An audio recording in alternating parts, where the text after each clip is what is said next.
E aí, galera, belezeira? Dando continuidade às técnicas de contagem, vamos falar agora do princípio da adição, tá? É importantíssimo que você entenda, que você conceitue bacana, porque a gente vai precisar muito disso dentro do estudo de análise combinatória. Então tá, princípio da adição. Toda vez que aparecer para você o conectivo OU, certo? Ah, o aluno vai fazer exatas ou biológicas. Caiu um número par ou primo, uma carta de reis ou ouro. Toda vez que aparecer o princípio da adição, correto? Toda vez que aparecer o conectivo ou, é o princípio da adição. Ou seja, união entre dois conjuntos. Quando eu faço a união entre dois conjuntos, a simbologia é essa, ó. O Uzinho virado para cima. Então, neste caso, galera, esta região que está aqui, que eu dei a pintada, tudo isso, ó, tudo isso aqui que eu marquei é o que representa a união. São os elementos que pertencem a A ou a B. Eu só quero dizer o seguinte para vocês. Quando eu vou falar de conectivo ou, quando eu vou falar de união, quando eu vou falar que uma pessoa vai fazer exatas ou biológicas, eu não estou excluindo o E. Quando eu falo que uma pessoa vai fazer exatas ou biológicas, pode ser que ela vá fazer só exatas, pode ser que ela vá fazer só biológicas, ou pode ser que ela faça os dois. O ou não exclui o E, não é que tem que ser isso ou isso. Cuidado com esse pensamento, que ele não é o pensamento correto, perfeito? Então tá, então você vai vir aqui e vai fazer. Beleza, então eu vou pegar toda essa região, Gaspar. Porém, eu quero que vocês percebam isso. Aqui, onde eu estou apontando, são os elementos que pertencem apenas a A. Aqui são os elementos que pertencem apenas a B. Aqui são os elementos que pertencem aos dois. São os elementos que pertencem a A e a B. É a famosa intersecção.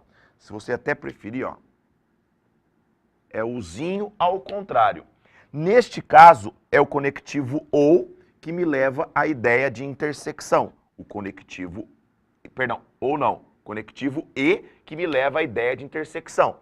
Então, toda vez que aparecer o conectivo E, é intersecção. Apareceu o conectivo OU, é união. Perfeito? Tá. Aí eu venho e pergunto o seguinte para vocês.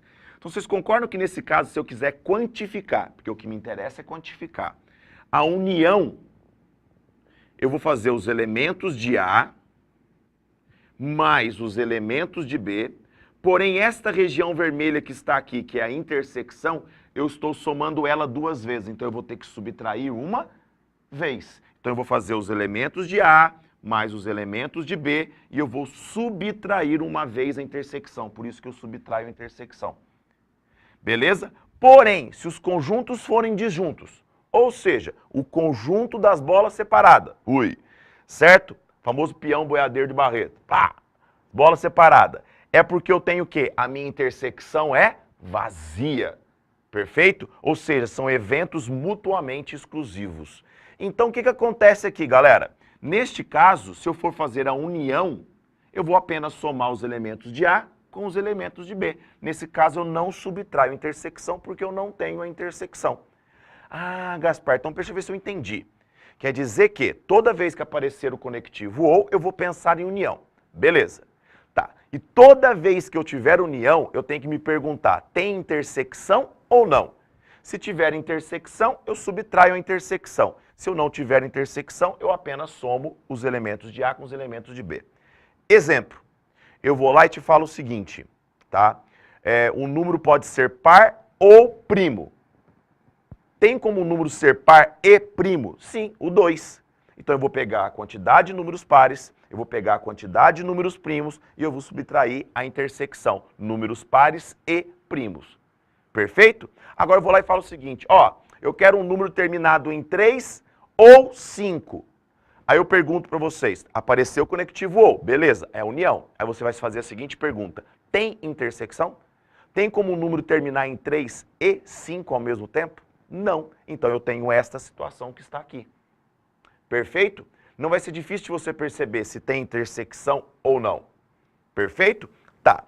É o seguinte, eu vou aproveitar agora, vou dar uma relembrada com vocês como é que a gente funciona, como é que funciona a utilização do baralho. E eu já vou aproveitar ele para dar um exemplo para vocês em relação ao que eu acabei de explicar. Então olha lá, eu falo isso porque não é todo mundo que joga baralho tá? Não é todo mundo que tem contato com carteado, vamos dizer assim. E de vez em quando aparece, apesar de ser um motivo de muita discussão entre matemáticos e tal, de que não se deve cair, porque não é todo mundo que tem o carteado, que sabe mexer, às vezes tem até religiões, o tipo de criação que o pai quer para o filho, às vezes não mexe com o baralho, ou tem uma própria pessoa que não gosta. Então eu vou fazer uma breve explicação, tá? Para a gente poder utilizar aqui. Então tá, o baralho tem 52 cartas, sendo 13 de ouros, que é o balãozinho, 13 de copas, que é o coraçãozinho, 13 de paus, que seria uma florzinha, e 13 de espadas. Essas 13 cartas, elas estão numeradas. Opa, eu coloquei um a mais aqui, um aqui, perdão. Elas estão numeradas. O A, que é o 1, 2, 3, 4, 5, 6, 7, 8, 9, 10, J, Q, K.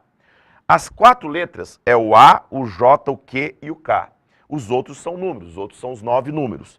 O A representa o 1, o J, o 11, o Q, o 12 e o K, o 13. O A é chamado de Ás, o J é chamado de Valete, o Q é chamado de Dama e o K é chamado de Reis.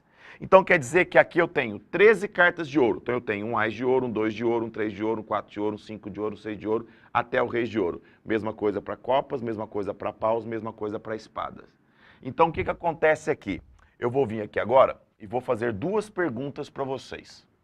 As 2 perguntas que eu vou fazer será, ó,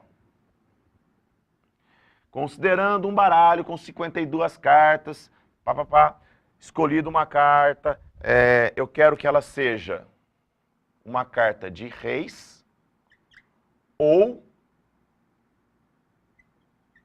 ouro. Perfeito? Uma carta de reis ou ouro. Quantas opções eu tenho? Então tá, então é o número de cartas de reis, união com ouro. Por que união, Gaspar? Porque aparece o conectivo ou.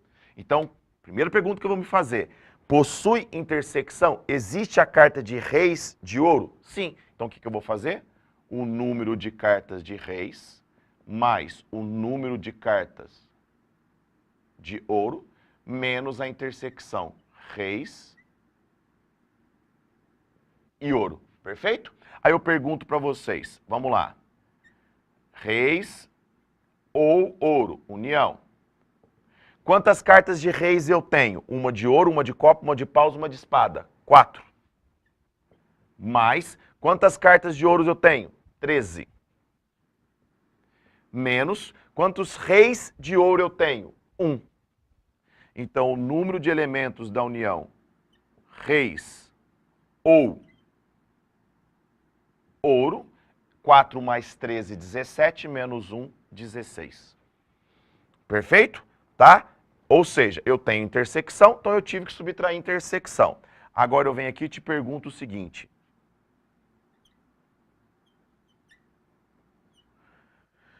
Quantas opções eu tenho para uma carta de reis ou dama? Perfeito? Reis ou dama. De novo, aparece o conectivo ou. Então, de novo, eu quero o número de elementos de reis, união com dama. Aí eu pergunto, tem como uma carta ser de reis e dama ao mesmo tempo? Não. Ou ela é de reis ou ela é de dama. Então, neste caso, é só eu somar o número de cartas de reis com o número de cartas de dama. Então, neste caso, a minha união, o número de elementos vai ser 4 reis com 4 damas, que dá 8 cartas. Sim ou não? Perceberam a diferença de quando eu tenho a intersecção de quando eu não tenho a intersecção? Perfeito? Do fundo do coração? Então, show de bola. Galera, dá uma treinada, dá uma praticada. O princípio da adição é importantíssimo pra gente. Perfeito? Tanto dentro do estudo de análise combinatória, quanto posteriormente em probabilidade. Então, galera, um abraço, fiquem com Deus, até a próxima. Curtiu? Dê um like, não deixe de se inscrever no canal do Bora. Abraços!